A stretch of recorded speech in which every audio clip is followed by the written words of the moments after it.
Magandang umaga mga kaibigan. Ang pag-uusapan naman po natin ngayon ay ang sa legalidad ng pagpapakasal ng mga magkakamag-anak. Hanggang saan ba ang limitasyon ng pagiging magkamag-anak kung gusto mong pakasalan ng isang tao? Kasi usong-uso ngayon sa mga teenagers natin or sa mga kabataan yung syempre hindi natin maiiwasan sila ay mai-in love.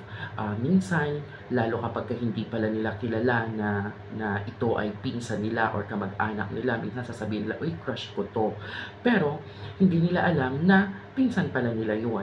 So, ngayon titingnan natin, maaari bang pakasalan ng isang tao ang kanyang kamag-anak na pinsan pangalawa? Kasi alam naman natin na masyadong mataas ang pagpapahalaga nating mga Pilipino sa tinatawag na pamilya. Minsan nga kahit kaapelyido lang, kahit hindi mo naman talaga blood relative, ay sinasabi natin, "Uy, kamag-anak ko yan." Eh, paano kung dumating yung time na na-in-love ka sa kamag-anak mo, ngunit siya ay second cousin mo? Maaari mo bang ituloy yung panliligaw, or maaari mo ba siyang mahalin ng tuluyan at later on ay magpakasal kayong dalawa? Yan po ay sasagutin ng ating Family Code of the Philippines under Article 38.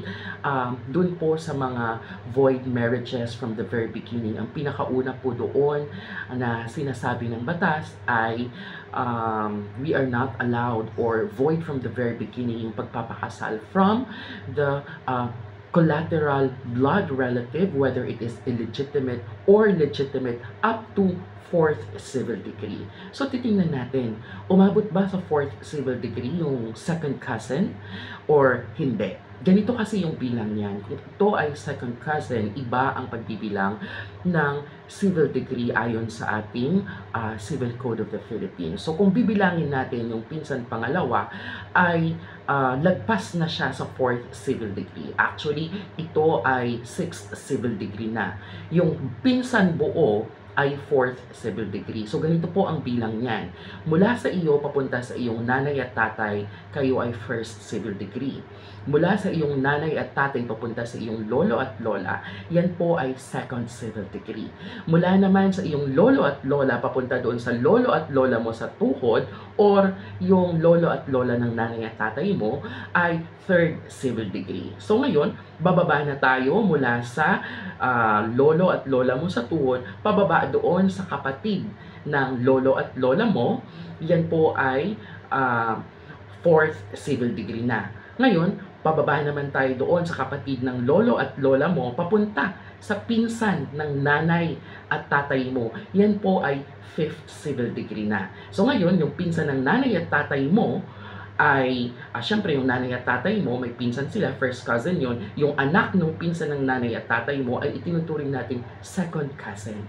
At based doon sa bilang natin, yung anak ng pinsan ng nanay at tatay mo ay iyong second cousin na itinuturing na sixth civil degree.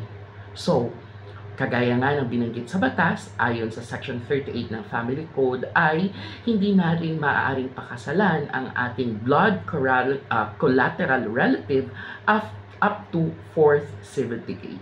So, ibig sabihin, ligtas ka kung ikaw ay nanligaw sa iyong second cousin or sa iyong pinsan pangalawa. Yes, maaari mo pa rin namang ituloy ang iyong panliligaw at later on, maaari mo siyang pakasalan kung gusto mo, sapagkat yun po ay sixth civil degree na.